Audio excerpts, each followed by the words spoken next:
So I did something very unexpected today. I harvested my very first fox. uh, we have only 2 days left. Yeah, 2 days um, left in the season, and it's been really crappy weather the past couple days. And me and my dad decided, you know what, fuck it. Regardless of the weather, we're gonna go out today. Deer probably won't be moving, so what we're gonna do is just do a couple drives. Just because it was super windy today, like 60, 70 mile an hour winds, and kind of snowing here and there. It's just at a couple points throughout the hunt, it was a whiteout. But nonetheless, we got in the woods. It was -7 out today with the wind chill and all that, and we were looking just to kind of get them up out of their beds. But with this much wind, it affects their hearing so much that you can almost walk up on them. So it was kind of like modified drives. We were really just walking together and enjoying the time together. You know, I had the muzzleloader. He didn't have anything. So we did one drive at the house I used to live at, and kind of just walked up and down the creek and took our time, stood around a little while, and just see if we see anything. And nothing came of that. We went to my buddy's father's house and did a drive there. And my dad pushed some deer, but they didn't come towards me. They went the opposite direction. And we did one final drive where he pushes through like their bedding in these pines and that. It's some thick shit. And it was getting later, and I'm not expecting too much from it. Although this is a pretty, what's what I'm looking for? High chance drive. It's got a good turnover rate. So I'm sitting there on the log, and I kind of had the muzzleloader propped up, just ready, waiting. And he had to get his climber, so it was going to take longer than normal. So he starts to drive. I'm sitting there just kind of taking it all in because this might have been the last sit.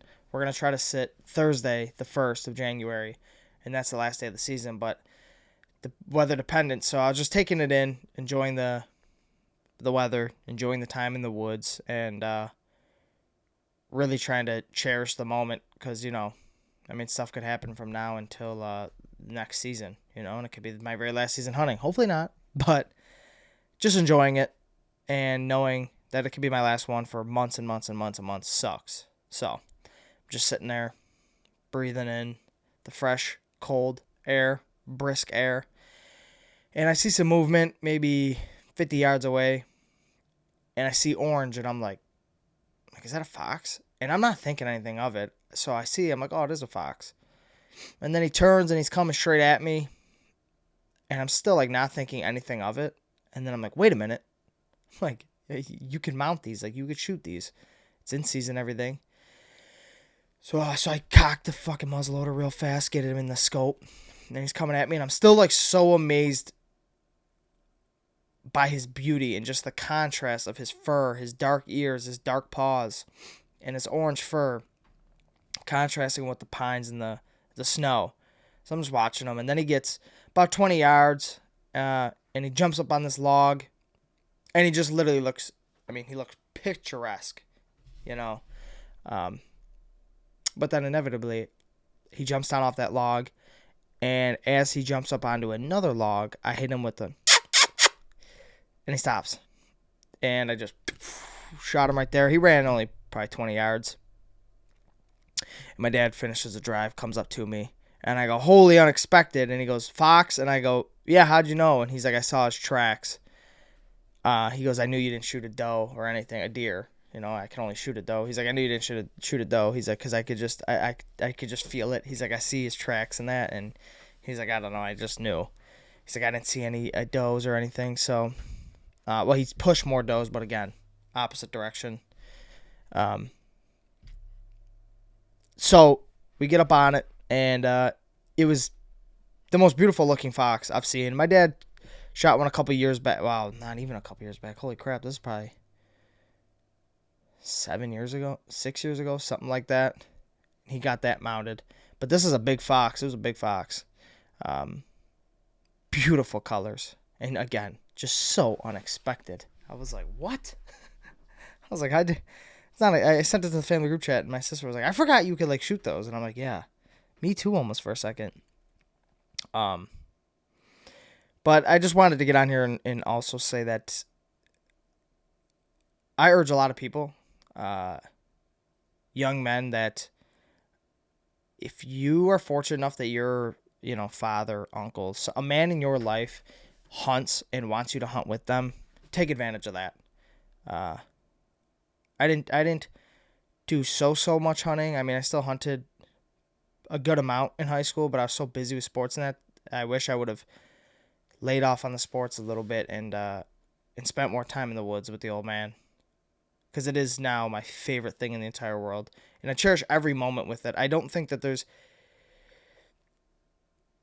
a stronger bond or a stronger bonding activity that a man could have with his father um, than hunting, because it is just so ancestral. It's something that we've been doing for 100,000 years, and it's a feeling that you can't even explain. Whether you kill or not, like I said today to my mom while leaving, she's like, "Well, you're gonna drive all the way out there. What if it's shitty and then it's a waste of time?" And I'm like, "No day in the woods is a waste of time. You'll never sit, in your tree stand or in your blind or cruising like we were today. You'll never feel like any time in the woods was a waste of time, especially when it's with somebody that, taught you the tradition, taught you all the little intricacies and tips and tricks and old myths and stuff, and taught you every little old school trick to the trade, rather, right? And that's something I always cherish. I absolutely love it. It's such a blast. And I mean, when you actually get to harvest something, that's obviously an added bonus and makes the trip just that much sweeter. But I mean, even if we didn't kill anything, I would have still had so much fun. And you get mixed up and wrapped up in the craziness of life and trying to be productive. I'm so focused on trying to be productive that I feel like sometimes, well, maybe I shouldn't go to the woods. Maybe I should try to get this done. And twice I was reminded this year of,